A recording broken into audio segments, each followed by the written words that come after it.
I have such a fucking problem with the Reylo fandom. And it's not because they ship it. I don't fucking care about that. But, like, they can't seem to mind their own business. They can't seem to take the criticism that some people might not like the ship. Some people might not want to see it in canon. And they choose to ignore the fact that it makes no fucking sense whatsoever. And I'm probably gonna get, like, so much hate for that. But, yeah, even though Rey doesn't have, like, a character at all, it still would make sense for Kylo Ren's character. Mm-hmm. Like, the dude killed his own dad. Yeah. In cold blood. And yeah, these people seem to have this, like, delusion that he was abused by him. Bitch, Kylo Ren was a fucking prince. Practically a fucking prince. He was the daughter. He was the son. No. He was the son of Princess Leia. Yeah. That makes him technically a fucking prince. And if you think he was abused, you're fucking delusional. He chose this on his own because he found out that his grandfather was Darth Vader and became a fucking fanboy. And I'm a Kylo Ren fan. I think that his character is interesting and stuff like that. Personally, I don't think he should get a redemption. I mean, he could have a redemption in the eyes of, like, a friend or something like that, because not even Vader had a full redemption. He was redeemed in his son's eyes and only his son's eyes. Yeah. Nobody else in the galaxy forgave him for what he did. And the same should go for Kylo, you know? Well, I think that there's a really big problem if the villain has more of a character than, like, the main character, like the protagonist. Yeah. It's just like Rey has zero amount of and you see all of, like, the Reylo writing and everything. Kylo Ren has way more character than she does, and, like, she's never really portrayed and, like, correctly and, like, consistently, and none of her actions, like, match up with each other. And they don't in the movies either. And, like, that's my problem with her character right now, because she had so much potential, and Rian Johnson fucking ignored it. Yeah, he ignored it, but also the pressure from the fans and everything completely ruined it, because they wanted one thing, and then he was like, well, no. It's sad what happened to her character, because, like you said, a lot of her motivations don't make sense, and they don't line up between the movies. And I mean, I guess I could understand where she was coming from with, maybe I can redeem Kylo if Luke was able to redeem Vader, but there was nothing romantic in it. It even, you know, differs from scene to scene. Like, within the movie, it seems like her motivations get kind of muddled, and even she doesn't know what she's doing sometimes. And that could be portrayed as a flaw if done right. Yeah, but it's portrayed as bad writing. Yeah. Right now. Because she doesn't have, like, consistent motivation, and, like, reasons to do things, because it seems like it changes all the time, and it'll go from one thing to another, and whatever's most convenient for the movie, but not to forward her character. Yeah, definitely. But, another thing that Reylos have the tendency to do is try to make the whole join me and we'll rule the galaxy together as romantic, when it's been done twice already. First in the original trilogy, and then in the prequel trilogy, with Obi-Wan and Count Dooku, and then Luke and Vader. But the thing is that they don't see it as romantic because it's two men talking about power. It's the same thing with Kylo. He's basically using every trick in the Sith book, if that makes sense. It's just, ugh. Yeah, and if you look deeper into Kylo's motivation, like, in the movie, there's no way that could be portrayed as romantic. Yeah. Like, it's really obvious. Like, he's been trying to get her on his side because he knows of her potential, because Snoke knew of her potential. Yeah. And that's important to take note of. He didn't actually know. Yeah, and, like you said, like, everyone knows, like, what she's capable of, what she can do, and so they want her on their side. But it's more of what she can do rather than her. It's like, it's not about her. Yeah. A lot of the time, whenever it comes to the fandom, it's never really about Rey.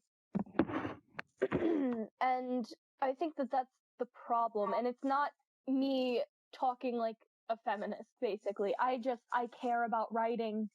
I really truly do. And the fact that The Last Jedi, in the sense of Rey's character, kind of pandered to that audience, it was a problem because it's a very vocal minority online that, honestly, I fear that if it doesn't become canon, they will start sending death threats and stuff like that because they're crazy.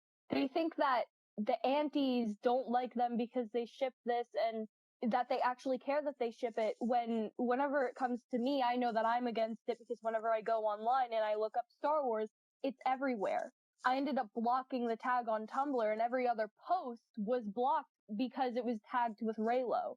Yeah. So sometimes I even found myself clicking on it and having to see what it actually is, and because sometimes people, false tag, sometimes I even false tag to get attention. And it's sad that you do have to do that because then whenever somebody blocks that tag, they can't see what you've done. And personally, I don't really ship Rey with anybody because... Well, her character needs to be worked on before they can work on friendship. That's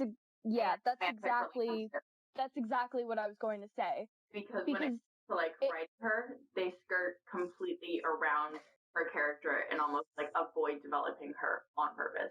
Yeah, because I know what they're doing because I've read it somewhere. They're trying to give girls someone to look up to, but they don't realize that they don't have to be a girl. They don't have to be personality-less in order for somebody to relate to them. I know that when I was a kid, I looked up to Batman. I wanted to be Batman, even though I was a girl, So it shouldn't matter that she's a girl, and you should develop her because sometimes it's their personality that really, it just, makes people relate to people. It shouldn't matter that she's a girl, but because feminism is such a loud group on the internet, they think that it will sell better, and they're trying to make money rather than really make a good movie. The universe, make a good movie. They're trying to make money. Mm-hmm. Yeah. And I hate whenever people blame Kevin Feige for not making a Black Widow movie and stuff like that. This is kind of transferring to Marvel real quick because I see this problem a lot in the Marvel fandom too, where there's this really vocal, radical group that's kind of why did it take this long to get a Captain Marvel movie, huh? And well, they had a plan laid out on how everything would progress, and a Captain Marvel movie would not have fit. You don't need a strong female character, a feminism character, to make something good. There are strong female characters in the Marvel universe. I could name so many strong female characters right now that aren't written as, I'm better than men, something personality-less, to pander to the feminist audience, which is what would happen if they made a Black Widow movie. Yeah, big time. And what would have happened if they made a Captain Marvel movie too soon? Yeah, it probably would have been a disaster because a lot of the time people don't realize how long it takes to make movies. Well, they want the movie, and then if the movie would have been made, they would have criticized the movie and been like, oh, this is so bad, this sucks, and even though they would have been making exactly what they asked for, so they don't realize how that would affect all the other movies and the company's reputation, with making good content. I have an example. If you haven't watched Incredibles 2, just ignore this. But I noticed something because my favorite character from the first one is Violet in Syndrome, right? So I watched Incredibles 2 and I realized that the villain was just Syndrome but female. She was a tech wizard, basically. She was a billionaire and she lured the heroes into her trap so that she can, although her motivation was a little bit different, like what she wanted to do in the end game was a little bit different than Syndrome, but the plan was virtually the same, and their message that they realized when they were young was basically the same, that they can't depend on supers. And that's what Syndrome said in his little monologue. And I realized that the other night when I was watching the first one, I'm like, wait a minute, they basically had the same thing. But I think this just went off on a tangent. I apologize. I think the thing is they made the villain female and basically a clone of Syndrome because feminism. Feminism definitely sells, but it doesn't make good content, and eventually it starts to get repetitive. Yeah, and Incredibles 2 was basically just a rehash of the first one, but with women in the prominent roles. Women. Like, yeah, women. Helen wanted to, go back to her, glory days like Bob did in the first one. And then the villain was basically Syndrome all over again, except she didn't exactly have a connection with the main character other than women. And she does bring this point up in the movie, like, wow, you trusted me because I gave you all this stuff because we're both women, blah, blah, blah. And I'm like, yeah, like, I enjoyed Incredibles 2, but I can admit that it was a rehash of the first one. Yeah, and Disney definitely knows that the nostalgia factor sells. Like, when Incredibles 2 came out, everyone was like, I swear to God, if a kid is in the theater, I'm going to cry and everything, and complaining about children and being in the theater. And it's basically, like, very clone-like to the first movie, but they know that'll sell because they've made it before. They weren't really trying to make anything new. And with that point, we can bring it back to Star Wars, because what did they do with not The Last Jedi, The Force Awakens? Yeah. It was basically a New Hope all over again, but with new characters. I'll admit I did like The Force Awakens. And the term characters loosely. Well, that was, kind of like, it was the first movie, and I don't think you can really say that, like, oh god, what was I saying? I think the only difference between The Force Awakens and A New Hope is that everyone in A New Hope had a solid reason for doing, motivation. One thing that while writing you have to keep in mind for characters are their motivation, because that's basically what keeps them on the path of what they're doing and helps them make the decisions that they're making. So if you can find out their motivation and then justify what they're doing with that motivation, then you have like a good storyline that carries them along, and it makes sense at least. And a good character.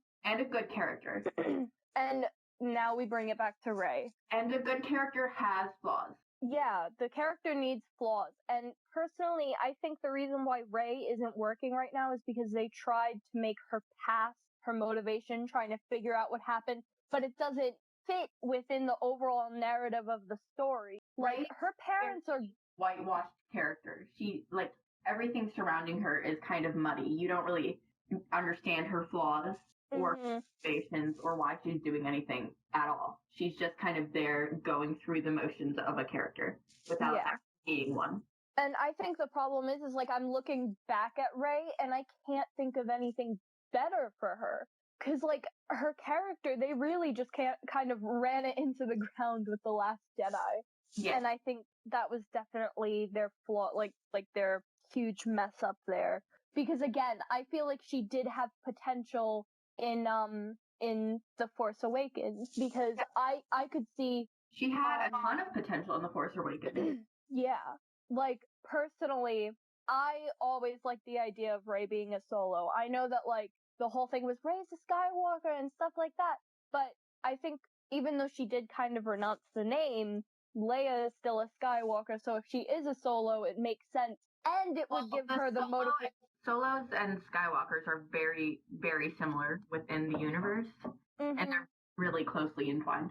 Yeah, and I personally think that it would give her more of a motivation, at least in the last one, because had we gotten the big reveal on who her parents were, because I don't really like the Rey Nobody aspect. I mean, I feel like it would work, but it really doesn't help her character at all. Basically, what you're doing is sitting there and you're telling us this never mattered, so why did you bring it up in the first place?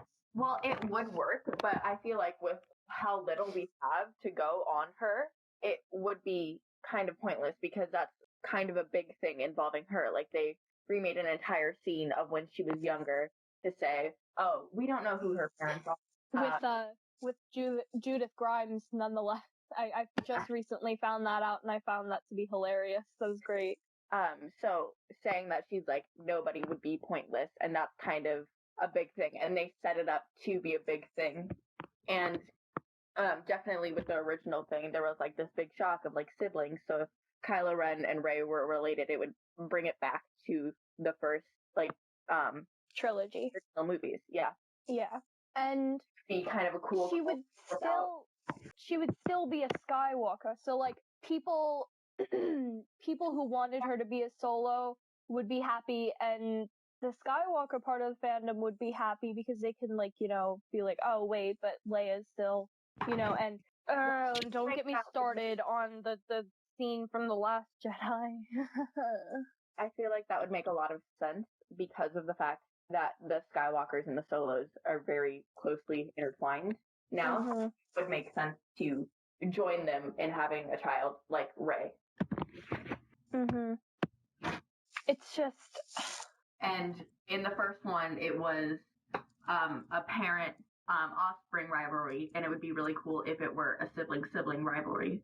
Yeah, because like... Because it would play off of the first movies, but like still make it different and interesting. Yeah, big time. And I think it would kind of fall... it would make sense because you learn the story of the parents, you learn about Anakin's downfall, then it's, you know, finding out, even though this isn't how they were released, but when you look back at it, you could see it this way and be like, downfall of Anakin, story of the parents, you learn about where they were, what happened to Luke's mom and stuff like that. Yeah. You meet, Uncle Owen and Aunt Beru. And then you find out how the twins got split up. Yes. So then, skipping over Rogue One, of course, because it doesn't really play into the story of the Skywalkers, even though I do personally like that movie. Yeah. And then you get the father-son rivalry, and then you have that huge plot twist in the middle, you know, where you do find out that Vader is Luke's dad, and that Luke's dad is alive. Well, alive, quotation marks. It would make a lot of sense because it would combine the shock of, oh, these are your parents, and the siblings splitting up, but it would like combine it in a way that would make it interesting and like it would combine the twists basically. So it would be really good. New and by The Last Jedi. And there was like, because there was a scene where they were going to reveal her parents, and like somebody was walking up to the thing, and it looked like Han through the way that he like walked and stuff like that. Like it didn't look like Rey walking, and I wouldn't really say that that's Luke's walk. It could have been, but I don't know. But personally, I think that in order to kind of save Rey's character, what they should do is reveal that she's not a nobody, and that maybe if they aren't okay with having it being like the whole legacy thing of like the Skywalkers and Solos, they could have it so that her parents helped fight in the resistance or in the rebellion back in the day, and they dropped her off on Jakku because they had to go back and fight Empire forces that were rising up again. And they died there. So it would give her a reason to fight for the galaxy, and it would just give her a better motivation, because she has no motivation right now. She's just trying to live up and try to be like Luke Skywalker, which it's understandable, but I mean, don't we all want to be Luke Skywalker? After the way that they treated him in The Last Jedi, why would she want to be like him? Well, they did him dirty. They really did. They did him dirty. I kind of understand the whole where they were trying to go with the whole nobody thing. It's like she thought for so long that her parents were such a big part of like what she was doing, and then like she comes to this realization like, oh, it doesn't matter, I'm my own person, and it could be this like empowering type thing if it were for the feminists. But they didn't do that right, and like that would have worked if she had better writing. Yeah, that would work. But I think that they kind of ruined that opportunity. And I feel like they ruined a lot of opportunities of what they were going to do. And now that they're just like struggling to come up with other things to finish off. So, I really like the idea. Personally, I really like the idea that she's a Solo, and I would prefer that over everything. But it wouldn't still if they didn't want to carry out the whole, she's a solo, blah, blah, blah, blah, blah. She's a Skywalker, blah, blah, blah, blah, blah. Like, it would make sense if her parents helped, but wasn't, like, that big of a part in it as that. I was going to say something, but I forgot what it was.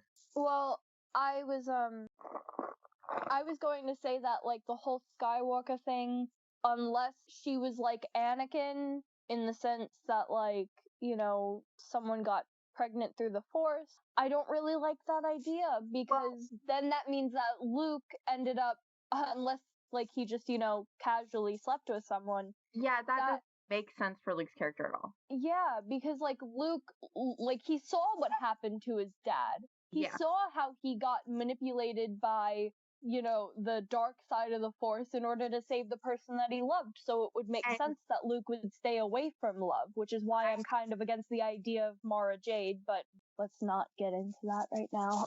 I think that the entire point of Luke is to, basically, he's going right where his father went wrong, and he's making decisions that his father made that were wrong, you know? So, like, this is what, like, Luke kind of sees what Anakin did, and he's like, this is not what I need to do. I need to do something different. So that would definitely not make sense for Rey to be his child. And he's a male seahorse, so he can't get pregnant. And they sure about that? And they already did the whole got pregnant through the Force thing, which I'm gonna be honest, I didn't really like that. I didn't feel like it made a lot of sense. It kind of did, but like, it wasn't my favorite thing. But like, they already kind of did that, and that would just be, I don't think that would help Rey's character. So. Like, basically the point that we're trying to make about Rey is that her character is unsalvageable at this point. Yeah, like, her character's bland. There's nothing really to her, and there's not a lot you could do to salvage that. But she started off with so much potential. I remember when the first one came out, I was just like really excited for it, and then The Last Jedi came out, and I was really mad about it. Yeah. I remember when the Force Awakens came out, the first time I saw it, I dressed as Han Solo because he was like my idol when I was little. Him and Batman, it was weird. And then, like, when I went to go see it the second time, I had finally completed my Rey costume, so I went as Rey. I did feel like she had great potential, but they ruined it. Thanks, Rian Johnson. The Force Awakens was going places. I thought that it was a pretty good movie. I really liked it. I was super excited to see it. I wasn't that mad when I came out of the theater from seeing it.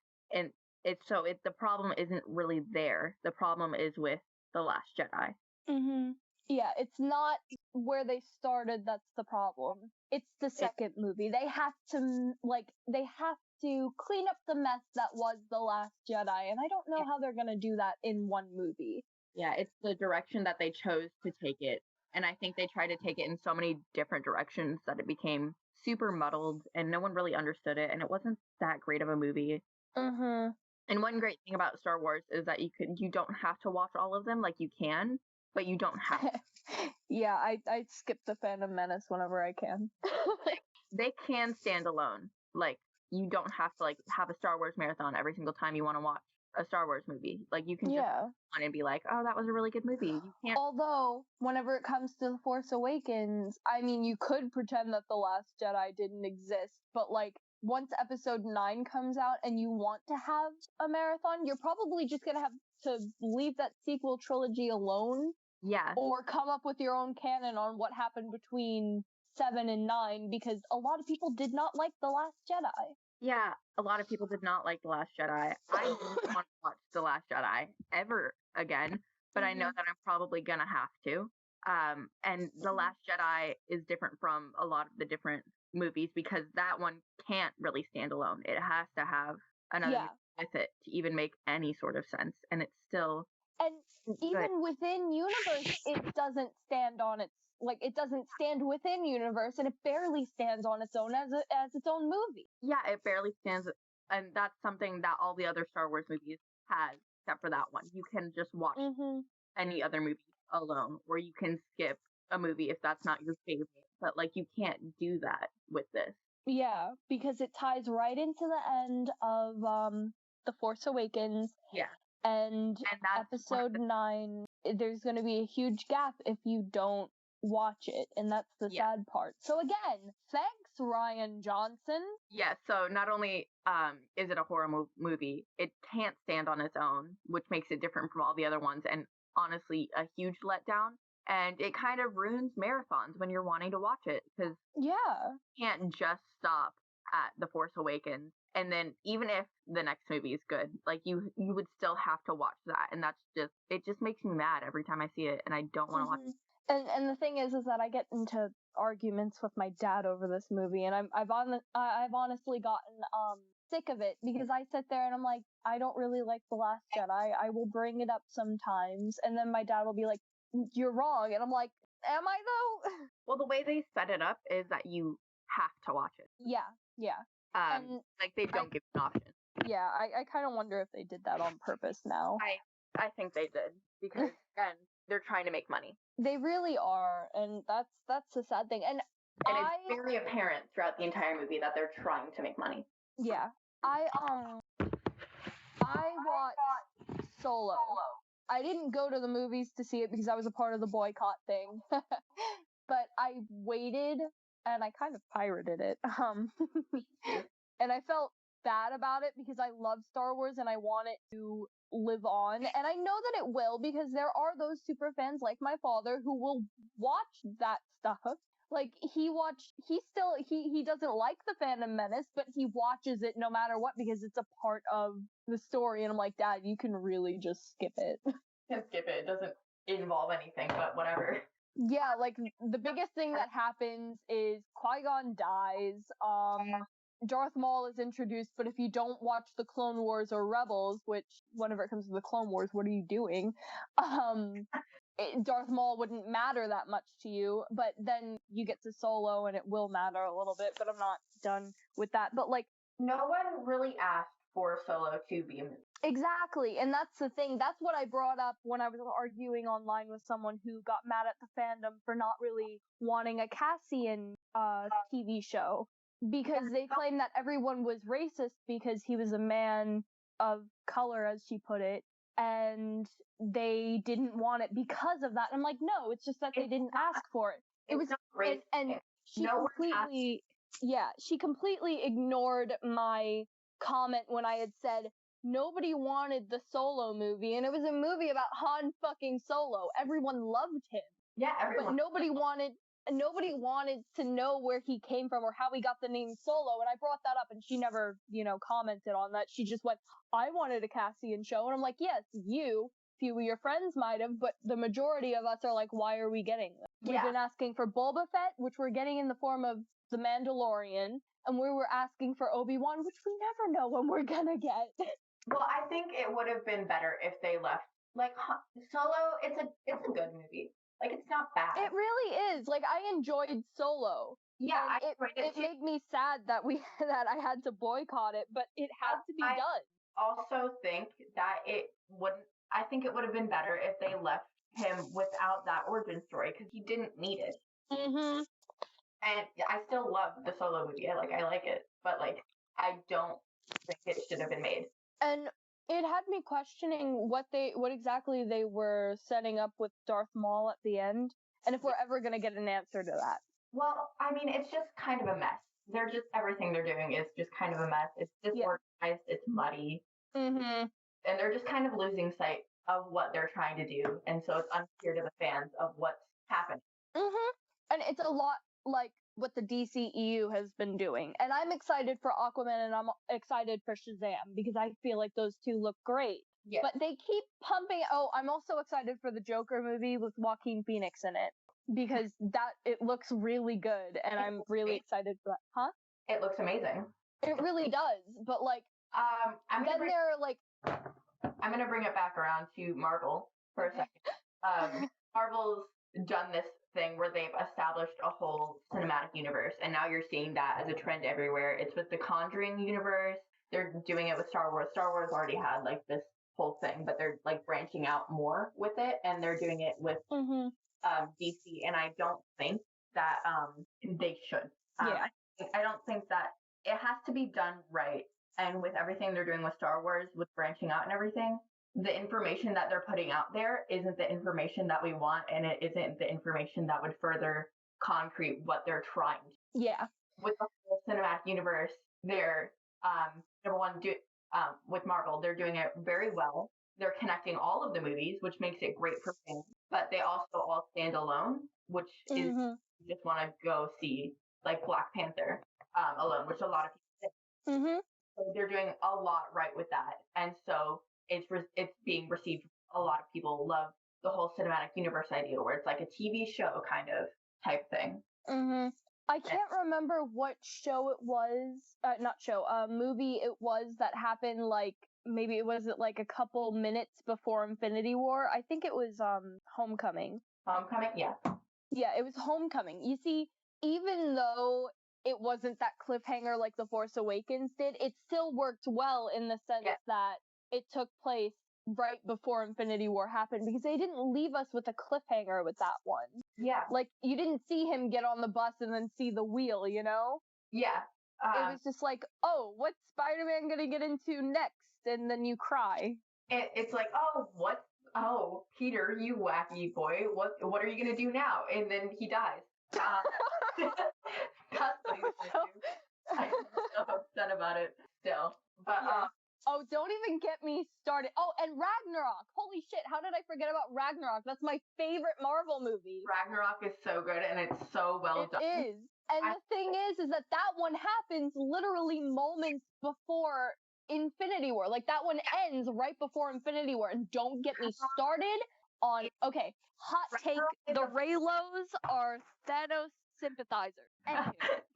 Ragnarok is, like, definitely one of those bright spots in the MCU where it's like, oh, it's Ragnarok, and it establishes, like, a lot of things, and it, like, continues with a lot of things, and it's just overall really well done, really well written. It introduces characters amazingly, and it can stand alone. And it can stand alone, and it does. It doesn't even need the other Thor movies. Yeah, like, I mean, I like to marathon the Thor movies because I do like them. Yes. Even The Dark World, even though I kind of zone out after Loki dies, I'm like, okay, rest of the movie is kind of boring. Yeah, but you don't need them, which is the great thing about Rock. Yeah.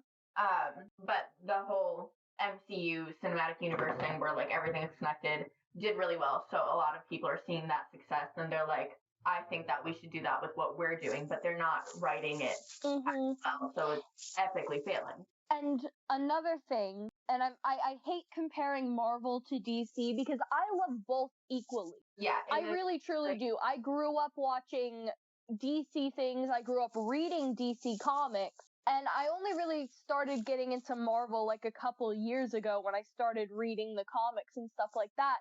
But Marvel is doing it right in the sense that they plan out all their movies in advance. Yeah, and the only one to get canceled so far, and we're not counting like pushbacks because, you know, but the only one to truly get canceled has been Inhumans, which got turned into a TV show and then canceled. It's been planned since the beginning, and Marvel plans things right, whereas they know things happen and things could get canceled. They have several different ways where you could end at the same result. So they have fail-safes, they have Easter eggs, they have hints, and things that make the fans love it. And the reason that Marvel and DC get compared so much is they're two powerhouses in the same industry.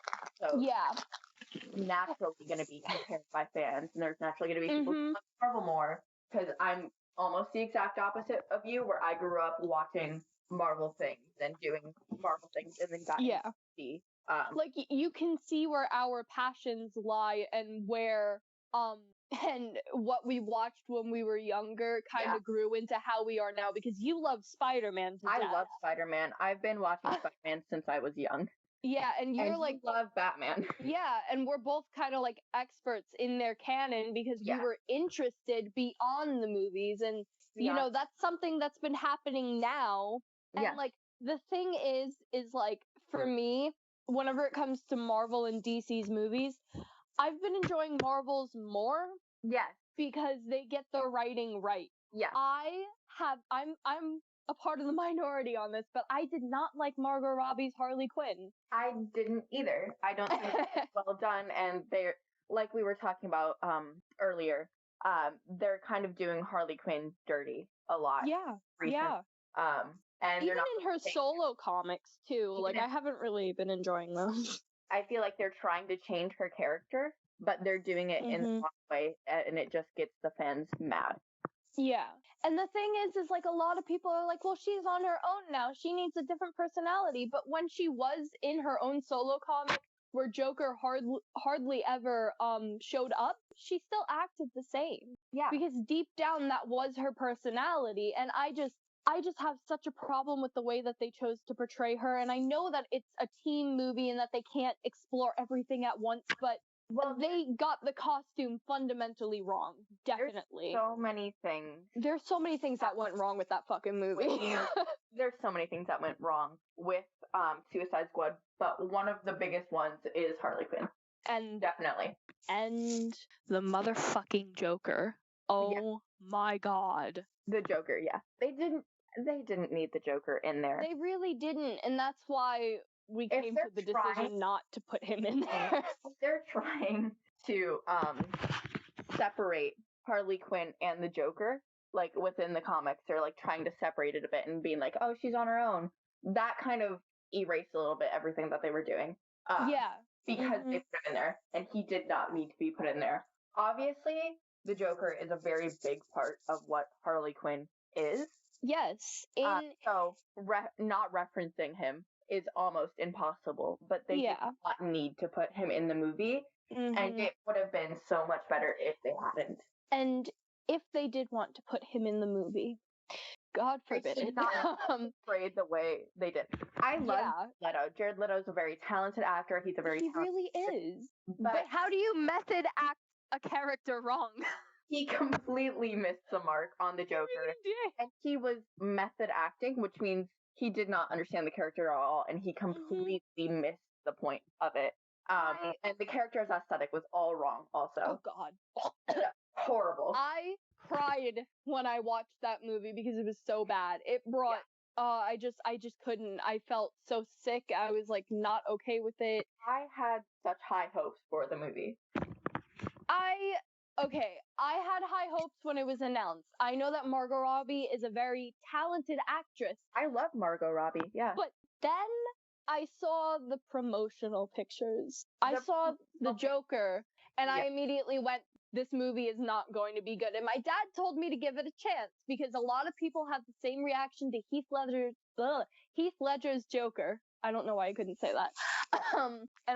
Heath Ledger's Joker is a really good Joker. I feel like everyone can agree on that. Although controversial opinion, kind of, I prefer Mark Hamill's Joker over Heath Ledger's.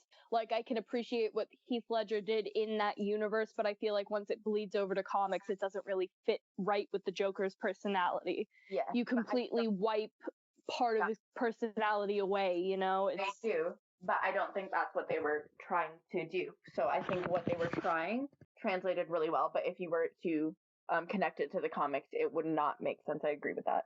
And that's kind of what they did with the New 52, and we had a discussion about this earlier. Yes, we did. A very long discussion about it. I really did not like what they did with the New 52, and I don't think I ever met a DC Comics fan who did, and I think that that's another place where they went wrong with Suicide Squad, because they based it off of the New 52. Yes. Well, I know when Suicide Squad was announced, I was very excited. It was around the time that I was just starting to get into DC. And so when it was announced, I was just like, oh, I was so excited. And then I kind of saw the things and I was just like, well, I'm a little bit less excited now. But I still had like really high hopes for it. I was like, we don't know what direction they're taking it. It may be like an amazing movie. So I was so excited. I bought a shirt to go see the movie in, and I was so excited, and then I watched it and I was so mad. Yeah. I'm probably like the few that kind of liked Batman v Superman. So I was like, okay, this might be good. And then I saw the promotional pictures again, like I said, and I knew it wasn't going to be good. And my dad told me to hold out hope. Maybe it is going to be good. we didn't go to see it in the theaters because I refused, and we were kind of going through a tough time during that year. So we waited for it to come out, and we got it off of Redbox, and my mom, who does not read comics at all, hated the movie. She said that she felt bad for paying even $1 for it on Redbox. That's how bad it was. I have a little bit different experience with it because I went to go see it in the theater with my friend, and it was times that I was visiting home. So for me, it was like a very happy experience even to see it. And did the movie really live up to what I was expecting? No, not at all. But like, I'm not mad at it, and I still have like good memories every time I watch it. But that's just purely circumstantial for me. I think I've only ever watched the actual movie once, like in full. Yeah. But the sad thing is that I can remember most of it because it's been burned into my brain. Well, you can remember most of it because it's a very melancholy kind of. It's a very melancholy, very simple movie that just did not work. You can kind of predict what happens throughout the entire thing. You're like, okay, so this is going to happen, and then it happens, and you're like, I knew that. And another thing that I didn't like was the villain. Oh. And we've been working on like a different way to write a Suicide Squad movie because very hard to write villains. It really is, but with knowledge of it's very hard like assembling a team because you want so badly to pick everyone out of Batman's rogues gallery, or Flash's rogues gallery, but you can't pick everyone. So the thing is though is with the villain, you need with the people that they had picked for the movie, you needed someone more low key than the fucking Enchantress. Yeah, definitely. Because it didn't work. Like, we're going with Hugo Strange here because he makes sense. Like, and another thing that bothered me was how open the Suicide Squad was. Like it was never really an open thing in the comics. It was top secret, and well, the thing about Suicide Squad is that all of the people who are picked are not supposed to work well together. And they have to out of it's necessary for them to, and they each have their own motives for doing it, but it's not to better the living for anyone else. They want to do it for themselves. So it's very hard to make them work together. And that's the thing. And so they made it like a family, which didn't make sense. They're all villains. They're trying to. Oh, you go. They're all villains. They're trying to get time off of their sentence, and they're only there for one mission. Yes. That's the thing. Amanda Waller handpicks these characters, or these people, if we're talking in-universe, to go on this mission that she feels has the knowledge and the firepower or whatever to succeed. Yes, the odds are stacked, against them, but that's why they're picked. They're picked because they're villains and they don't have a moral standard. It's not a loss if they die. Number one, they have the morals that soldiers would have. They're willing to do anything for themselves, and teams change, which is one of the biggest things the Suicide Squad movie completely missed. Yeah, and that's why I feel like if DC really wanted to do like a whole Suicide Squad thing, it should have been a TV show. Yeah. Like each couple weeks or each season the team changes, I'd still think each couple weeks it should change because you don't want to spend one season on one mission, because they wouldn't be that big. Yeah. They wouldn't be that hard to complete. One season on one mission, but if you spent a whole season on it, then you could do a really good season, and if the next season flops because of the characters that you pick, the show would be entirely over. But that's Harley Quinn betraying the squad for the Joker would make sense for her character. It does not make sense if they make it a team, and she's like, guys, I love you, and you guys are my family. Yeah, because get this Enchantress, and then let's go get Sharma. Like, that's not, this isn't the Avengers. Yeah, like, and David Ayer even, like, I remembered reading this tweet where someone was like, she ditched them so fast for the Joker, and he's like, you're right, and that's what she did, and I'm like, no, she didn't. Are you kidding me? Are you implying that the Enchantress did bring Joker back to life in that split moment before, she decides that she's gonna, like, fucking cut her or whatever the fuck happened? Yeah. The Suicide Squad movie is so messy, and there's just so much wrong with it. Mm-hmm. I did really like Deadshot, not gonna lie. Love Will Smith. Yeah, I liked Deadshot and I liked Amanda Waller. I felt like they worked for the movie. I felt like they worked, and there's not a whole lot that I would improve on with them, aside from, like, just them, aside from, like, improving on their characters, or improving on their relations with other characters. Definitely the whole, it would make sense for Harley to leave the Suicide Squad for the Joker if Harley was written differently. But the way that it was written did not make sense at all. Yeah. And personally, the way that I would set up the movie is the team had been established for a long time. They've gone through so many different members, stuff like that, and now we have this team, right? Yeah. Although I personally think that there should be a couple veterans on the team, like people who have gone through this before. And I think Deadshot is the perfect candidate for that. Because he does everything to get back to his daughter just so he ends up in prison again. But, like, the thing is, like, he's seen so many people, like, die because they didn't think that they had to listen, blah, blah, blah, stuff like that. And he knows emotions of the team. Yeah, because I think Deadshot really is an emotional guy. Yeah. He's someone who cares about his daughter, and... Well, his daughter is his motivation. Which makes sense. He's not an emotionally closed off guy. He's not an emotionally closed off guy. He's just he's doing this all for his daughter. He's doing it just to get it done. The people around him do not matter to him because he's doing it for someone who matters way more. Yeah, but, like, the way that I have, like, a monologue written for him. Another thing too in the Suicide Squad movie is without, like, background knowledge of Harley and Joker, it doesn't make sense. Like, even if everything was done right, the connection between them isn't portrayed in the movie very well. Yeah, no. So it would not make sense at all, and people would be like, "Oh, why is she doing that?" Because, like, it wasn't clear. Yeah. Like, a lot of their motivations weren't clear. Half of the characters shouldn't have been there for that mission.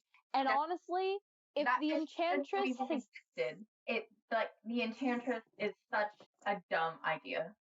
Yeah, she's such a big villain. She's taking over the city.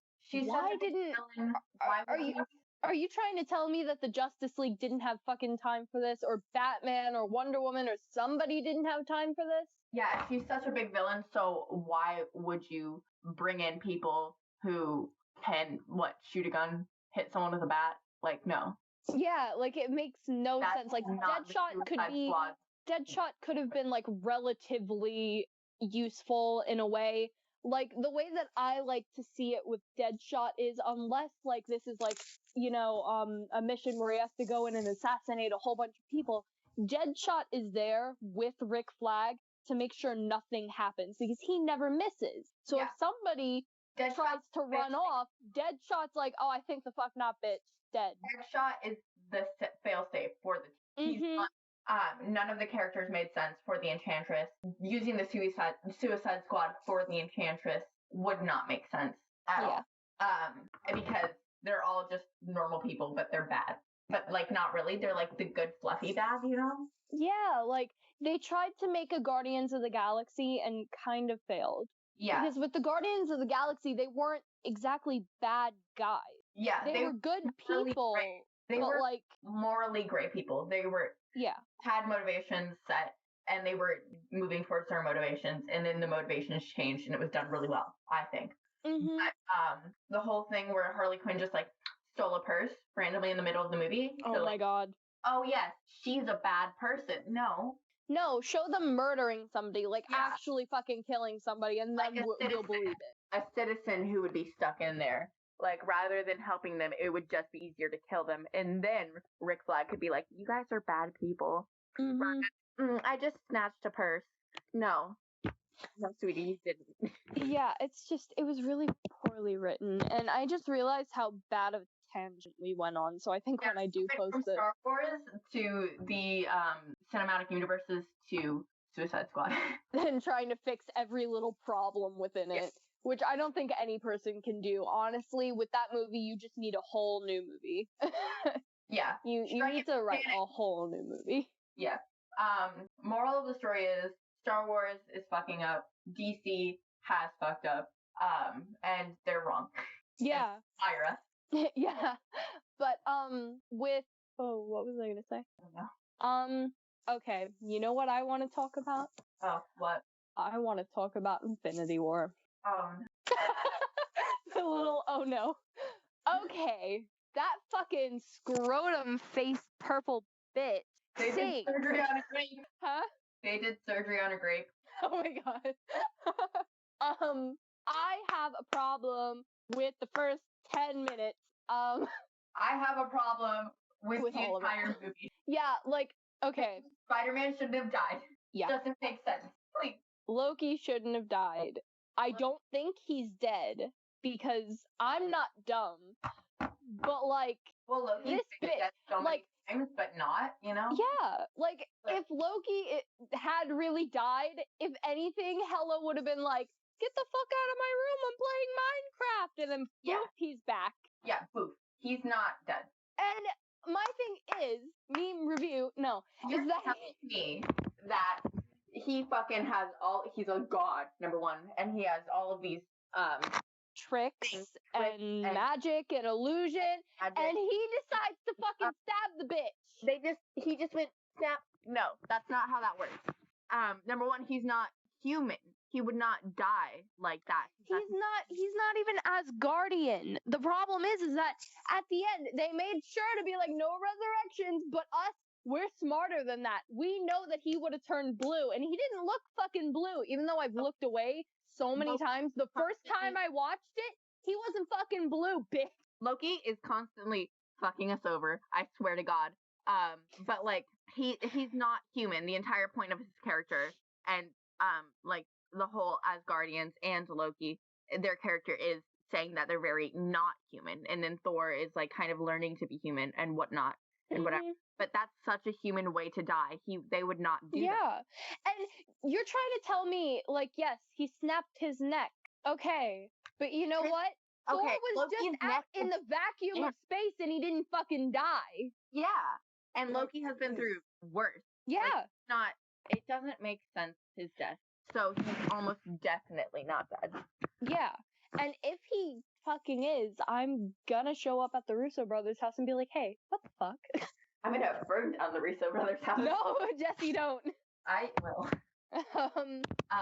But obviously not. Yeah. Arson is illegal, sadly. But no, Loki's death does not make sense. Yeah. As many people have pointed out before. And obviously very sad that everyone else died. It makes sense the way that they died. The way like the rest are sad, but Loki's death was infuriating. Okay, another story. When I went to go see it opening night, right, with my family. Yeah. And you spoiled it. I didn't mean to, okay? It was my friend. She wanted to know.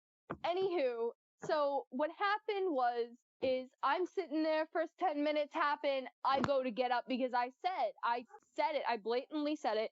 If Loki dies in this movie, I'm leaving. I'm getting up and I'm walking out. And my parents, my dad of all people, who walked out when Han Solo died during The Force Awakens, had me sit back down. And I got so angry. And I didn't want to watch the rest of the movie. I was so done. I was like, no. Death is sad but justified. Loki's death is infuriating and it doesn't make any sense. Exactly. Like, and that's Marvel's just not bad writing. Marvel is not that dumb. They're not dumb enough to put bad writing in there. He's definitely alive. Yeah. There's no way they're gonna keep him dead. There's no way that they can because they wouldn't fuck up that badly. Yeah. Apollo's sitting on the floor and he looks so okay. So, moral of the story is the Russo brothers is a liar sometimes. Satan's a liar and a conjurer too. Oh my god, yeah. I'll conjure you. Like, by the end of the year, if we don't get the Avengers 4 trailer soon, I'm gonna look like that one Charlie Day meme where he's standing in front of all those papers with like the yarn like connecting it and stuff and looking You're crazy. already that meme, Julia. I know I am. That's me trying to prove that the Raylos are Thanos sympathizers. Raylo. Okay, the concept of Raylo is Thanos. Yeah. Bad. And worthy of death. Oh my god, Jesse. But like, I don't know. The Raylos are probably just like, you know, those Twilight moms, you know? Twilight mom. Fucking Twilight moms. Oh, by the way, I just reread the first Twilight book and I was laughing so hard. Oh my god. I tried reading them, but I couldn't get into them. I used to love Twilight and I was reading it and I was just like, yes, Bella, go off, love a vampire. And I reread it for nostalgia and I was god. What the fuck is happening? But you know, like, I have so many problems with the way that Loki went, and I don't think he's dead. Oh, he's 100% not dead. Yeah, 100% not dead. And I think Marvel's like putting out the whole Loki series to be like, see, he's dead. This is the last content you're gonna get from him. Yeah, but I don't believe that. Are like, also, no, I don't think he'll have a love interest. I don't like the idea of him having a love interest. Love interest? I'm gonna die because he's his own interest. He's in love with himself. His own love interest. Yeah. I know that you're married, but but like that's the thing, and I don't want to hear like that bullshit that he like falls in love with a Midgardian or anything like that, because I swear to God, I will march down to Disney headquarters myself and be like, that's not acceptable. Okay, look, he hasn't really been portrayed as anti-Midgardian, but he doesn't like them either. Yeah, and not only that, but he hasn't really been shown to be interested in love either. Yeah, he hasn't been shown to be. His love is chaos, and he's gonna make it. Yes. He might like fuck around a bit and just like use someone. Yeah. Be in a relationship, but I don't think he will have love. It's gonna be the Grandmaster. That's why. Yes, bitch. That's why he shows up in Avengers 4. Oh, another thing. If Loki dates anyone, he better be getting them. If the Grandmaster doesn't show up in Avengers 4, I will riot. If the Grandmaster does not show up at all in the rest of the MCU, I'm gonna stop giving them my money. Yeah, like the Grandmaster is great, and he should play a bigger role. He's like, I want him to descend from the heavens upon Thanos and be like, "It's my birthday! It's my birthday!" Yeah, and bring like all of his and then like the refugee ship shows up in the background, and like I could see it now, and I will cry and be like, "Yes, Jeff Goldblum, get it!" Jeff Goldblum.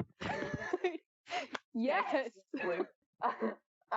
Also, Jeff Goldblum has a jazz album out, and you should totally listen to it. It's lit. It's great.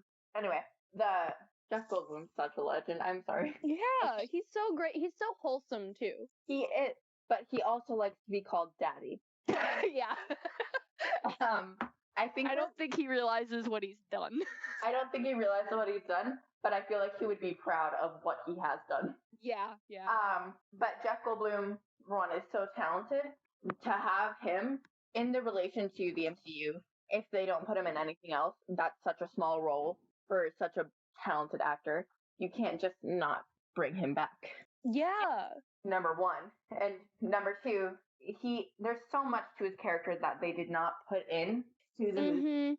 And you would think, like, he would find out so great in the rest of the thing. Because the way that the Grandmaster is, he's portrayed as this, like, kind of guy, and the most you find out about the Grandmaster is when he is not in the frame, or not in the scene. Then you find out information about him, and that's what I love about what they put into Thor Ragnarok with him. And there would just be, I keep putting my computer on everything, there would just, it would make it really great. Because he's such, like, a fucking powerhouse of a character. I love him. And not only that, but, like, we don't get to find out, like, what might have happened, like, how his reaction would have been when he finds out what happens to his brother, the Collector. Because in the comics, he goes to death himself. Well, like, I meant he himself goes to death herself. Yeah. And challenges her to a game to win back his brother's soul. Okay, number one, I love the idea of death being a woman. That's like my favorite thing. But I don't know if they're still gonna do that. I don't know if they're gonna do that either. I don't think they will.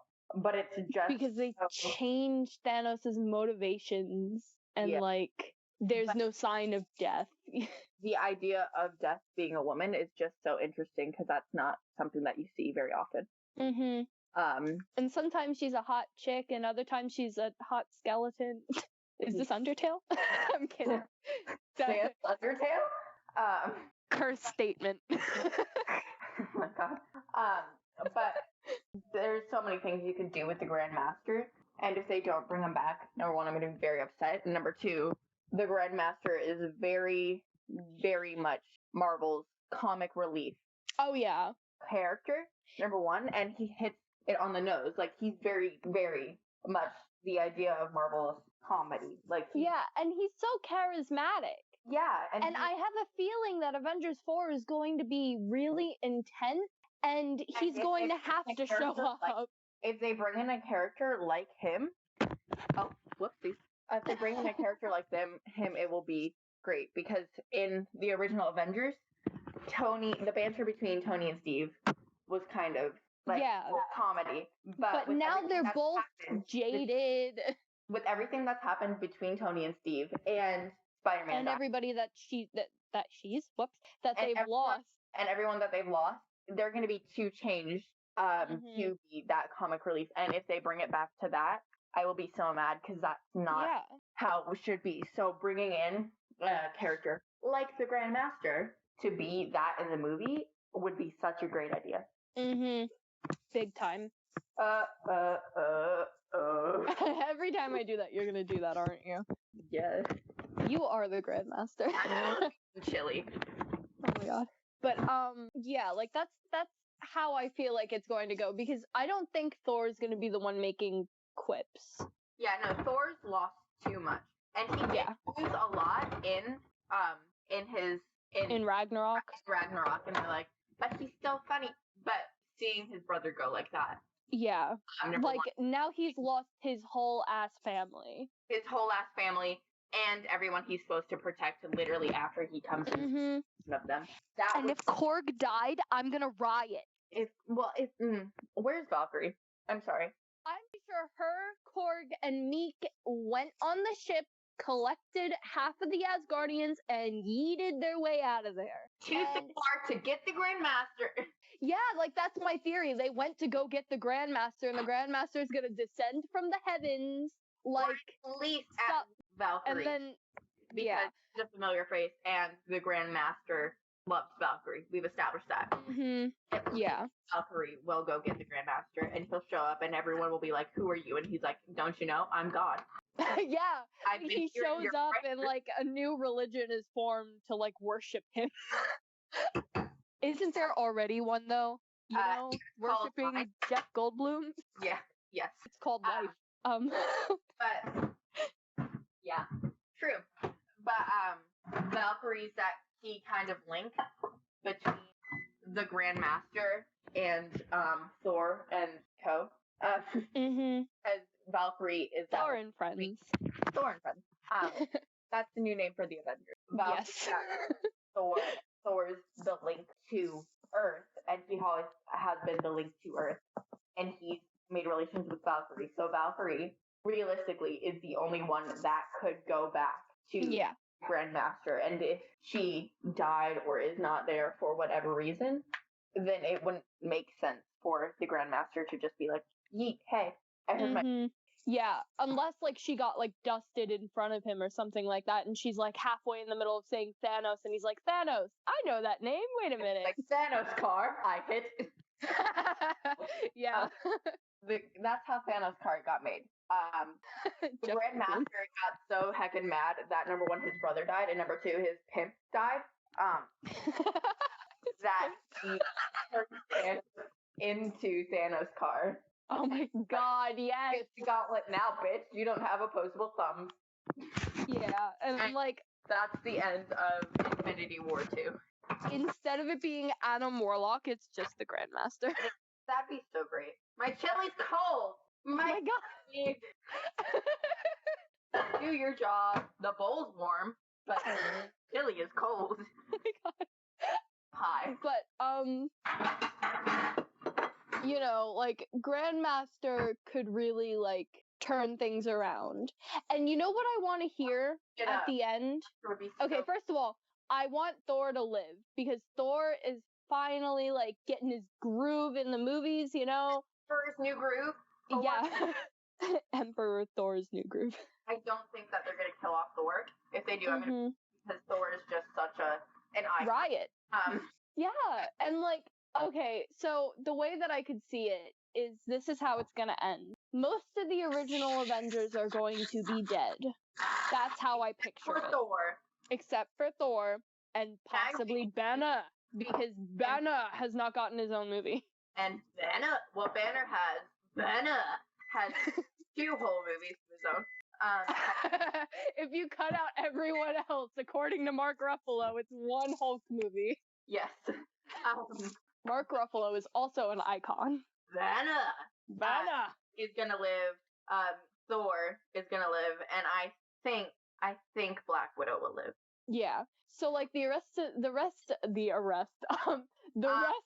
Avengers. Hawkeye is also gonna live because he's always just comes into the movie just to like fuck around and then leave. Like that's gonna be continuous. Yeah. But like I could see like most of the Avengers, like the original Avengers, are kind of like gone. Yeah. And like you know, gone. I don't think they should bring Vision back. I think they should, but like in a different form, like they did in the comics. I can't remember his name. If I do remember, I will put it in the video. But like in a different form, because I think it would be number one so tragic for Scarlet Witch to have like if Vision forgot Scarlet Witch. I have to come back to the Scarlet Witch point, but I have to get out this idea that I had. Okay. But like the Guardians come back, except for Gamora and maybe the ones that survive the initial snap. Although I don't want Rocket to die because I relate to Rocket. I don't want Rocket to die either because Rocket's just such a great character. Yeah, and like I want him to be able to like reunite with Groot, you know? Yeah. Rocket is kind of like Thor in a way because Rocket's kind of like a little bit of a tortured character when you're into it, but when you watch him, it's like, oh, Rocket, you're so funny. And yeah. Oh, wait, everything. And then you watch Thor and you're like, oh, Thor, you're so funny. And then you're like, wait, you just watched your dad die. Yeah, like, but, and then in that moment, like, Peter Quill's, iPod kind of thing goes off. I can't remember what it's called right now. Again, I'll put it in the video if I don't remember. Huh? Yeah. Okay. Go. Yeah. And it kind of goes off, and all of a sudden it starts playing We Are the Champions by Queen. But it's all silent, and they're all kind of like looking over the destruction that just took place and what they're going to have to fix. Mm-hmm. And it's kind of eerily playing We Are the Champions, and it sounds kind of distant. It's not like booming over the scene. It's distant. Like, it's echoey. Like, you know? Heartbroken. I will cry if that ever happens in a Marvel movie because I think that would just be so haunting. And I love Queen, not as much as my brother though. So let's not mention Queen or else I will summon him. You already have, and I think he's on his way. Yeah, I can hear his footsteps. I think that, I know that Marvel's not going to do this, but if they use the Time Stone to basically bring everything back, I think that will make me so mad because of the destruction that happened. I want the world to be completely changed. Yeah, big time. What it was. Now. All right, back to the Scarlet Witch thing. Going back, Scarlet Witch. Have you ever noticed how since Quicksilver died in Age of Ultron, they never went back and like kind of focused on how that might be affecting Wanda? Well, yeah, but Wanda's definitely been changing low-key throughout everything. Mm-hmm. And I think that Vision, like, she's developing her own character, such as her hair changing, her accent, her relationship with Vision, you know, like someone who's not her brother. Yeah. I think that Wanda's such a tragic character that her finally, like, getting over her brother and then losing Vision. If someone else gets back their loved ones and she doesn't get back Vision in the way that she had him before, that would be a tragic thing for Wanda. but I think it could be very well done. It would be very good. I just found it weird because, like, in order to play off of that, how she lost everything, they needed to kind of imply that she was still hurting from that in the first place. Yeah. You know, and they never really did. Like, they implied, like, she was really hurting over Sokovia, but she never really makes it clear that it was over the fact that her brother was gone. And nobody else in the MCU ever mentions Pietro. I think that it's one of those things where she's shutting it out and, like, shoving it down rather than coping with it. And it will be the last straw. Yeah, and I personally feel like if she is shutting it out, it should come back to haunt her. Yeah. Because now they have the rights to Fox, they can bring Quicksilver over. Yeah, definitely if they,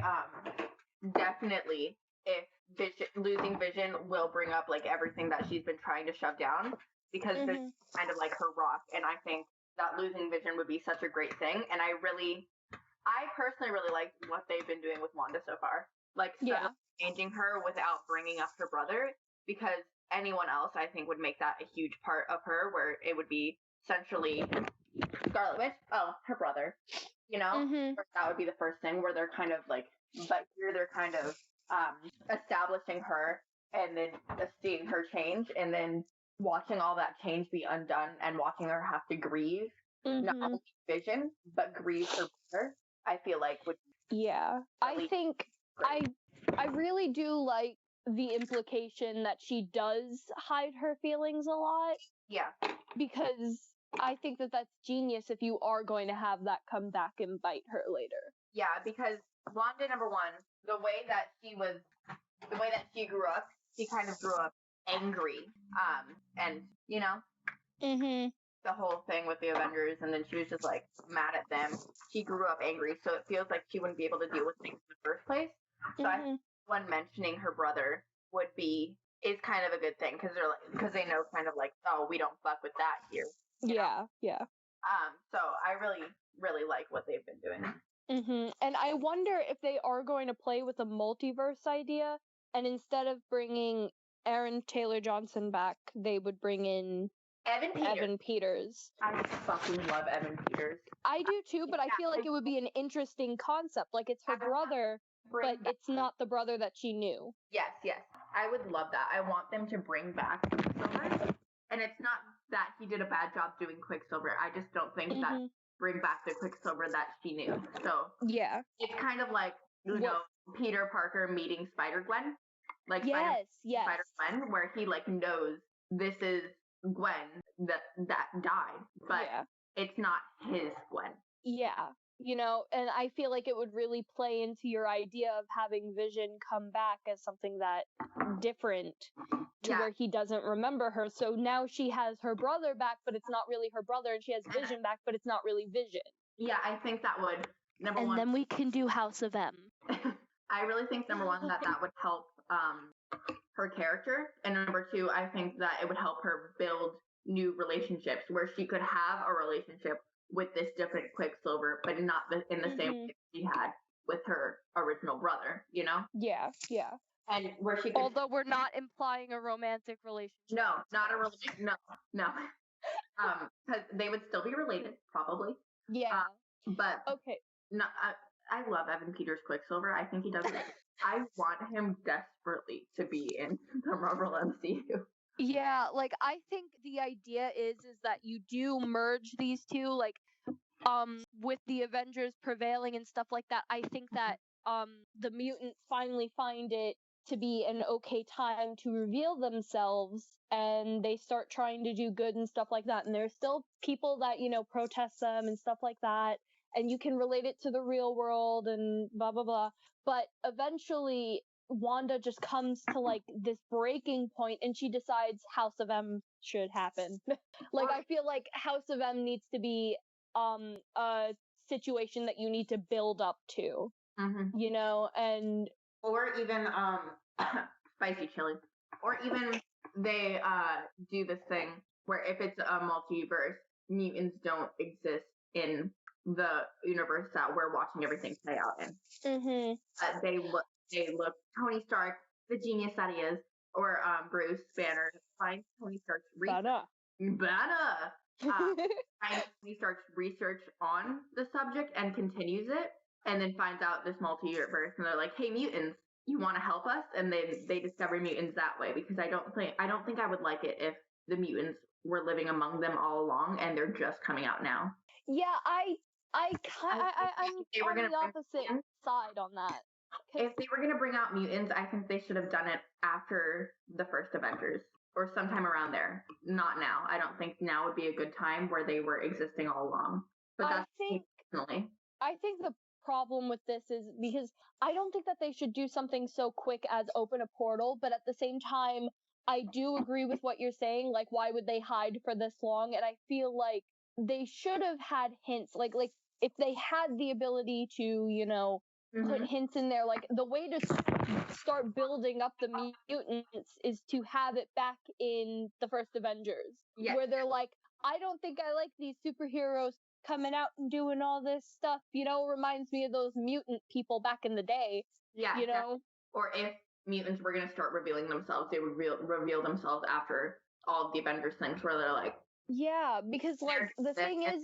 It's like anomaly of people who have, like, blue skin are coming out to help stop a train or something. Like, I feel like it would be so much of a bigger part, but I feel like it would be really interesting to, after Tony Stark dies, because he will, I feel like if Tony Stark lives and Banner dies, it'd be kind of calling back to the original Avengers, where Tony and Bruce are working on something together, like they did with the Tesseract with Loki, but he's gone and Bruce is using his research, and it could be something that Tony was looking into for years or something. That's just something I would do if I were writing it, but I think that definitely the like different universe thing could be interesting. I don't think it would be as simple as just opening a portal, and it would be something that would develop slowly over movies and then be like this big grand thing. But I don't. And then Wanda could find a refuge in that and be like, "This is my brother, but he's not my brother, and he's like me, but he's not really like me." Where she's like her own person, but she doesn't think that she's alone. Yeah, with me, the thing is about the mutants is that Disney now has, or Marvel Disney now has have themselves in this sticky situation where they don't want to introduce them in a way that's kind of shoehorned. Yeah. And they do want to kind of build up to it. Yeah. But, you know, there aren't a lot of storylines where they don't, like, play a big part, you know? Yeah. So, and they want that X-Men money. They want that Deadpool money. So everyone wants Deadpool's money. Oh, yeah. And again, like Deadpool said, they were an allegory to racial discrimination and stuff like that back in the day. So it would make sense that, like, they were out in the open, and maybe, like, they could do an X-Men movie in the universe and show kind of, like, you know, backstory into it and be like, this year, this happened with mutants, causing them to go into hiding. Well, and then, like, it could take place in 2012 and kind of go back and show the impact that the Avengers had on them, and they could do small things, kind of like Spider-Man Homecoming. I feel like if the mutants were to previously exist, Tony Stark would use mutants, like the ideas, or like look at their DNA and then use it in his research or something, or Bruce Banner to try and figure out a way to reverse Hulk. You know? Like, if it were common knowledge that they were a thing. But I feel like what would be really cool is to open a Marvel movie where the mutants arrive on Earth, and it's kind of like a whole new thing. Like with the aliens, they do overlap new things, like they did at the end of the Avengers, where they're talking about the mutants, and they're like, is this like a good thing or a bad thing? And then they're new on the, still shows the racial discrimination. Like a new thing rather than an underlying thing. Because I don't understand how they would do that well if they were already there. I don't think. Yeah, like I understand where you're coming from, where like there's no way to do this without it seeming cheap. Like cheap or rush or just motivation. I don't know. I feel like it would be like this really underground thing that happened. Because I do agree, like, Tony Stark would have taken advantage of that shit if he had known. But I really do feel like it should have been something kind of underground. If not Iron Man Tony Stark, then pre-Iron Man Tony Stark definitely would have used mutant technology in his weapons. Yeah, because I'm not one of those people Stark that kind of like... Howard Stark definitely. Yeah. Or even Hank Pym. Yeah. Although, did you hear about the theory that, oh god, what's her name? Why can't I remember it? Janet Van Dyne I feel was, had become a mutant in whatchamacallit. Yeah, you know what I mean. I feel I'm definitely gonna edit that in. I feel like that would be, just show images. I feel like that would be a really cool thing, to do.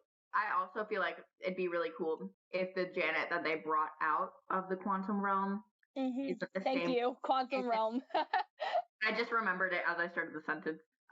Isn't the same Janet that went into the quantum realm in the first place. So if they were doing like universe things where Janet already had the mutant DNA thing in her and it had been activated in the quantum realm rather than it making her that, it was kind of something that she had that lied dormant, and she's going back to what is her daughter and husband, but she slowly starts to recognize that like different things are like different from when she began, and she's like kind of, the Mandela effect. Yes. Where she's like Mandela affecting, and she's like, Chex Mix, wasn't it Chalk Mix or something like that? Are you making fun of the planet I named? I am. But I feel like little things like that, and then use her to introduce the multi-universe thing would be a really cool thing. Yeah, because like as you were mentioning it, I thought that was actually a really cool idea. Like the quantum realm is actually a bridge between all universes. Everything. Yeah, and maybe as that Janet went in to go get the original Janet, she got sucked in. Yeah, and the other Janet, an entirely different Janet, where everything from where Janet was is similar enough to what the normal MCU universe is, but it's just different enough to make her look into it, and then have that be like, holy shit, dude, this is there's more than one of us, like things. I feel like that would be a cool way to introduce it. As much as I do love the Marvel Cinematic Universe, I have to admit they do kind of write themselves into a corner with the whole multiverse thing that they have in comics. Which is why I do think it is kind of smart for DC to be like, hey, this is not the main universe. This is a different story. The main universe is kind of crap right now, so we're just gonna, make side things that take place in different universes. Like, it makes sense, but with a cinematic universe, it could confuse, people who are invested in your cinematic universe, because you can't just throw that stuff out there and be like, this is a different universe, and expect people to understand it. Because my mom didn't even understand. My mom and my dad, even though my dad is a huge comic book fan, didn't understand the whole Miles Morales is the ultimate Spider-Man thing. Yeah. My dad answered, "Isn't what happened to Peter Parker?" And I went, "Dad, this is a different universe." I fucking swear. Because my mom didn't want to see Into the Spider-Verse because Peter Parker was dead in it, and I'm like, Mom, it's a different universe. I'm gonna have words with your parents. But I definitely think that her being in the quantum realm would change her, but for that long. But time moves differently there, so I think that the whole she's from a universe where mutants exist, and she has like a mutant gene, but it's lying dormant, and the quantum realm activated it, or something like that would better explain what she can do. Because when she was doing the stuff that she was doing, she wasn't acting like it's a big deal. She was kind of acting like people should have seen this before.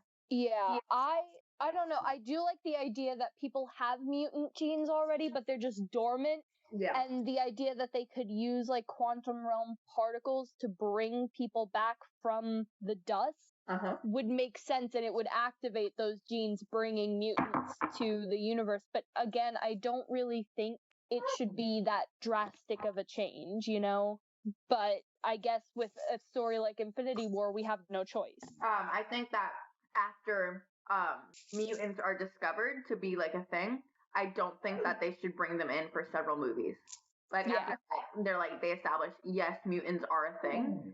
An actual mutant should not, or a team of mutants like the X-Men should not appear. Is that your dog? Yeah, that's Rusty. Until several movies after. Because I don't want them. I think if they do any other way, it'll feel rushed. Hey. I really think that they've definitely written themselves into a corner, because when the movie started, they didn't have any of their characters, and then they bought back Spider-Man, and now they have the things, and I don't think that's what they expected for it. So I don't think that they wrote in something, but they definitely, it's such a good opportunity that they can't just not. Yeah, you know? And the thing is that I could, the thing's not going. Oh, sorry. Okay. I just think that, with the mutants, it should be kind of like how they introduced Spider-Man. Yes. Where it's like, they bring them in. Be like Spider-Man. Oh my god. Like, they bring them in, and it's kind of like shown that they have like videos on them and stuff like that. Yeah. And they have like proof that they've existed, and they're just coming out now due to discrimination and stuff like that. I still disagree with you. I understand what you're saying, but I just think that the opportunities would be better if they did it in a way where they're from somewhere else. Yeah. But I understand what you're saying, and I feel like it'd still be good if they did that. Like how they did it. You know how kind of like when Batman v Superman came out, and then they were like, oh, Aquaman's a thing, and then Wonder Woman, and then it showed the video files? If they did that, but for mutants in the MCU, I feel like that would still make sense and still be good. But I don't want it to go down that way. Yeah, but like, I don't want it to be like, hey, I just sent you an email with these encrypted files. Like, as much as I do kind of like that movie, but like, I think what they should do is they should take like a government character, like Nick Fury or somebody like that. Or Coulson. Or Coulson, or whatever her name was, Sharon Carter. Yeah. Although I don't think anybody really wants her to come back. Fucking Sharon. But I think it should be either like Nick Fury or Coulson, or hell, even Captain Marvel, to turn around and be like, I found these files, and it should be kind of like a post-credit scene, if anything. And them being very confused by the files and not being like, oh, these must be mutants. Them pondering. Yeah, no, like the way that I saw it. Very long time. Like, if it's Coulson who finds it, he's gonna go to Nick Fury, or if it's Captain Marvel who finds it, she should be talking to Nick Fury, or Maria Hill should be basically they're confirming with Nick Fury. Yeah. Nick Fury should not be the one who finds it, because I think that they should bring out a different character. But I think that it would be a really great way to bring Coulson back into the MCU. The limelight. I love Coulson so much. So did my dad. He got so mad when Loki stabbed him. I got so mad when Loki stabbed him. Coulson's great. But I think, yeah. And then them pondering over it for a while, and they're like, we've never seen anything like this before. I think that would be very good and fun and fresh. Yeah, well, like, the way that I saw it is like Coulson or Maria Hill could be looking at it and be like, Fury, what the hell is this? And Fury be like, I don't know, Agent. And Fury be like, I don't have all the answers. I'm not your dad. Yeah. I don't fucking know. I don't fucking know. I love Fury. I love Fury so much. Petition to let Fury say motherfucker. He was so close to saying it. I know. Petition to let him say motherfucker. And that's the second time they've done that, too. Yeah. They did it with Aunt May, when Aunt May was like, what the? And then it cut off. But you know what would be cool? I really, like, if we are going to open up the possibilities to alternate universes, I think the movie to do that in is Spider-Man. Hell yeah. Because then we would get, like, Spider-Gwen and stuff like that, but we would have to establish a Gwen Stacy first, and I feel like they're not going down that route. I feel like if you were to do that with Spider-Man, It would have to be. This is the one time that I disagree that they should open with Spider-Man. Because it would just make it messy, I think. Because then they would have to, I think, establish a different Mary Jane. And then, other than played by Zendaya. I love Zendaya. She's like my favorite. Yeah. And then have a Gwen Stacy. And then them being like, oh, Peter, hi. And he'd be like, who the fuck are you? And then Ned being like, Peter, you now have 5 different girlfriends. Yeah. I think that a very good way they can do it is with what's her face, Van Dyke, Hope's mom. Oh, Janet Van Dyne. Janet. I said Dyke. Whoopsies. Didn't mean to do that. But yeah, a very good way to do that would be with Janet, because then it'd make the quantum realm matter for all of the MCU rather than just the Ant-Man movies. Yeah. Or with Captain Marvel. Oh yeah, definitely. Yeah, I do agree, like with Spider-Man it would be really messy, and I don't want Silk in the MCU because she's a poorly written character. Anywho. Also, I don't feel like that would go very well with Peter's character, because then he'd be like, I'm a teenager and I'm 15 and I'm a teenager. Yeah. Because, like, I feel like if they were going to do that, he'd have to be older, because you would need to establish Gwen Stacy. You'd need to establish so many different things, and it just can't be accomplished in, you know. And if they do that with the MCU, I don't think that if there should be an on-Earth Gwen Stacy, but I don't think she should be that big of a part where she could be, like, a classmate that Peter's, like, in class. And then they could be like, Peter, have the answer. And then Peter's like, no. And then he's like, all right, Miss Stacy. And then you're like, Gwen Stacy, you know, like. Like Gwen should be a cameo. And then at some point she does end up dying due to some sort of destruction that a villain causes that Peter's trying to stop. And so that he does feel guilty, but he wasn't like in a relationship with her. Yeah. Like it would still be close, but not that close. Like it could be like an anniversary type thing where it's like, it's been 1 year since Gwen Stacy, student from Midtown High, died in the battle of blah, blah, blah, blah, blah. And that could be a cool news thing that Peter has out of school. I think that would be a cool way to introduce Gwen Stacy, where if she were like, it showed her live in there, she like answered a question or something, and then next time we see something with Gwen Stacy, she's dead. Yeah, like, because I think maybe even just like a friendship, or maybe like they talked for a little bit, that would be cool, and then she ends up dying. Or like if she has a school project with Peter, and then Peter like blows her off because he's continuously choosing Spider-Man school. Yeah. Just like, oh, I worked with her on a school project. And Peter is still like blames himself for Gwen's death. So if we're at the scene where Gwen died and he couldn't save her, he'd be like, Gwen's my biggest mistake, you know? Like something like that. So, so when he sees... Because I disagree that they, you know, because I don't think that I really don't want them to rehash what they did in Amazing Spider-Man. Because I do like those movies, but I don't think we need to see it again. It's like seeing Batman's parents get shot over and over again. So change it up a bit, because if he's with Mary Jane, don't switch it up just so that you can introduce the Spider-Verse and Gwen Stacy and all that, because then it'll get convoluted. That's something that I really liked about Homecoming, is the different love interest than who is, you normally see portrayed. Yeah. I didn't even know she existed until I watched that, and then I watched Spectacular Spider-Man, and I was like, wait, that's an actual character?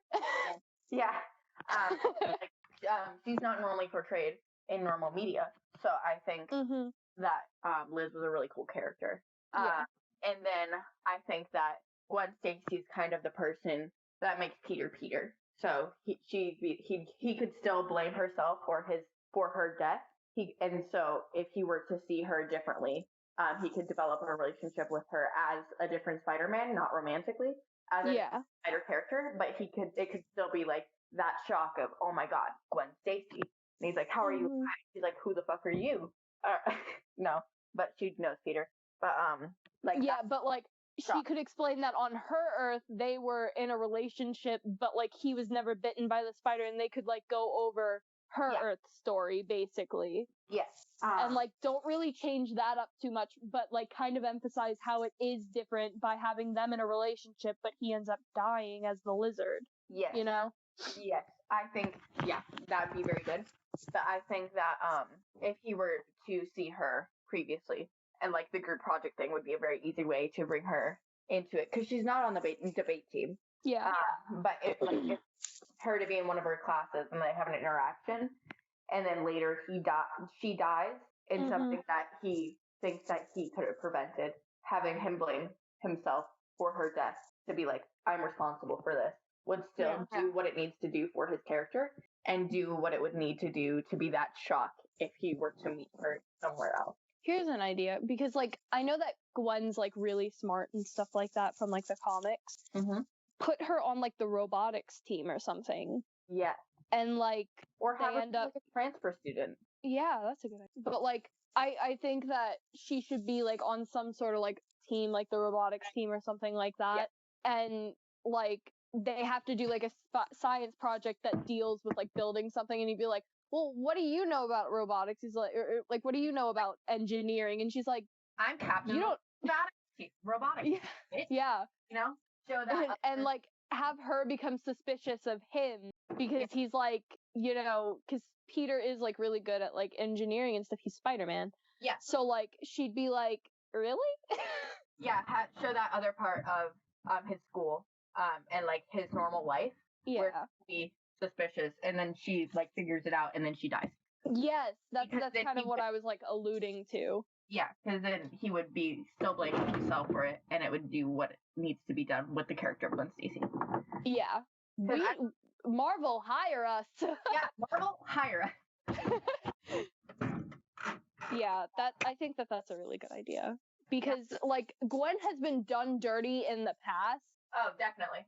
And I liked Amazing Spider-Man's Gwen, but I feel like there could have been more to her. I love Peter and Gwen's relationship in Amazing Spider-Man, but Gwen alone didn't have that much time to herself. And I love the Amazing Spider-Man movies. I will stick up for them all the time, but I will admit that Gwen by herself was lacking. Yeah, big time. Like, they had good chemistry, but they were like a relationship, and when Gwen died, it was still heartbreaking. Yeah. So I just think, like, establish a friendship between Peter and Gwen instead of making it a relationship, because the way that they seem to be leaning with Far From Home is Mary Jane and Peter. Yes. Or MJ. Mm-hmm. So the way that I'm looking at it is, like, make them friends, have them meet each other through, like, a science project. And by the end of the film, Peter's heartbroken because he just lost a friend because she found out that he was Spider-Man. Yeah. And then that way you can introduce the Spider-Verse and stuff like that. Because if you were to meet Spider-Gwen and he has no clue who Gwen Stacy is, it's not impactful. Yeah, it's not impactful. And I think that initial shock of seeing Gwen Stacy will put him off kilter and have him, it's harder to establish a trust with Gwen Stacy without him seeing the other Gwen, as it was Gwen Stacy without seeing the other Peter. Yeah. There's just, like, so many things that you could do with, like, the Spider-Verse and, like, rewriting Spider-Man, because I love Spider-Man. Spider-Man. Bring in Peter Porker. Always. Spider-Man. It's Peter, but with an S in front of it. It's just Peter, but with an S. Speeder. Who are you? I'm Spider-Man. Peter Parker. Is that you? I'm Spider-Man. But I think they slowly over time, they need to show Peter, developing from that fun, quirky guy he is to be, a little bit more serious. Serious and more confident in himself. More confident, yeah. More serious, yeah. But not to lose that sense of humor. Yeah. To develop him more into the adult Spider-Man that we see in the comics. Yeah. Because I love what they're doing now. I think they're doing him great. It's amazing. But they need, like, a series of events to push him into what he is. Yeah. I was gonna say something, and it was about, it was about Venom. So Venom. I love they should not bring it into the MCU. Hot take. Hot take? All right. Like you read my mind and I was going to say, I think that they should introduce an aspect of Venom, but maybe not Tom Hardy's Venom. Yeah. Like I enjoyed the hell out of that movie, but personally, I think they should wait a few years to bring Venom into the MCU because, I just don't think they can do that story without Peter having his job at the Daily Bugle, and I don't think that they're hiring 15-year-olds. Introducing Venom into the MCU and symbiotes in general would need to be extremely carefully. Because it can mess it up. I'm not for introducing them into the MCU. I love what they did with Venom because there was no Spider-Man.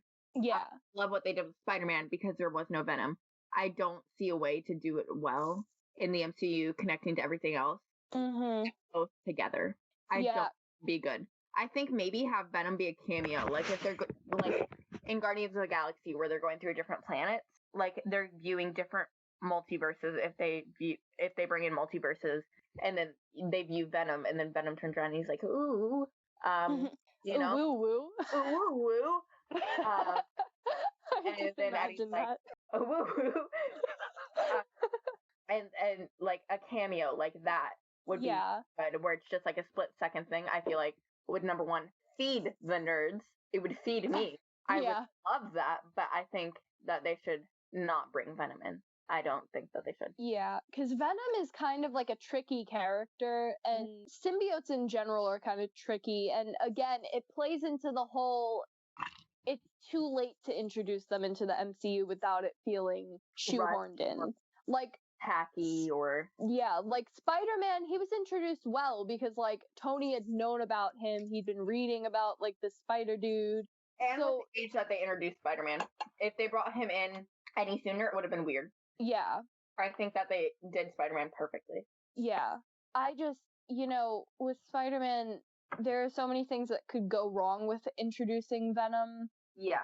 There's so many different things that could go wrong with introducing different Spider-Man characters. Yeah. I do really like the idea of Dr. Octavius in the MCU. Yes! It could be done really well. Like, there's a ton of scientists in the MCU. Stark, Banner, or Pym. They're all prevalent scientists in the MCU where they could be, like, working with Dr. Octavius, and they're like, gas, Dr. Octavius. And then Spider-Man's like, hey, I love you, dude. I would love him to be in the MCU, and that's something that I definitely want to see. Yeah, I would think, I really liked how they wrote him in Spider-Man 2, and I feel like if they took that and kind of did something similar in the MCU, I think that would work well, because although I wouldn't really say, like, a scientist scorned, because that's kind of, Hank Pym. Yeah. But, like, try to make him kind of, like, unsuccessful, know? Or not, like, a big hotshot scientist. Yeah. Make him, like, struggling to get funding. Yes. Make him working at a college, or something where he's, like, scorned by his colleagues. And they're like, okay, Dr. Octavius. And he's like, but guys, let me sit at your lunch table. Like a nerd. Yeah. Like, they start calling him, like, it's like a nickname, Dr. Octopus. Yeah. Octopussy. No, I want to get an octopus and name it Octavius. Me? Yes. I think that's, yes. I think that, kind of making him shunned by his colleagues in the general, scientific place where he's at, and he's a smaller name, so not everyone's just like, oh, Dr. Octavius. And then Peter's like, oh, an indie scientist, like an indie band. Yeah. And he's just like, hi, I just recently read your blog, and I really like your ideas. And then, like, they meet like that, and then Dr. Octavius is like, thank you, Yeah, and then they could go, like, down the route of, the, PS4 game. Yeah. Where he's kind of like an intern with him, and he's, like, studying under him and stuff like that. Yeah. Well, they, like, get to talking, and then Dr. Octavius is like, yo, kid, you want to help? Kind of like they did with Dr. Connors in The Amazing Spider-Man. Where Peter, like, proves himself to be very, very smart, and then Dr. Connors was like, whoa, Nelly, you want to help me so I can plagiarize your work? And he's like, it's my father, so sure. I think that having something like that where he proves himself to be worthy and then Dr. Octavius takes notice would be great for Peter's character because he's doing something gratifying and something that he loves. That's Spider-Man. It's purely a Peter thing, and then Spider-Man has to take care of what it was. Yeah. All right. So this video is getting way too long. I think we're gonna stop here. No.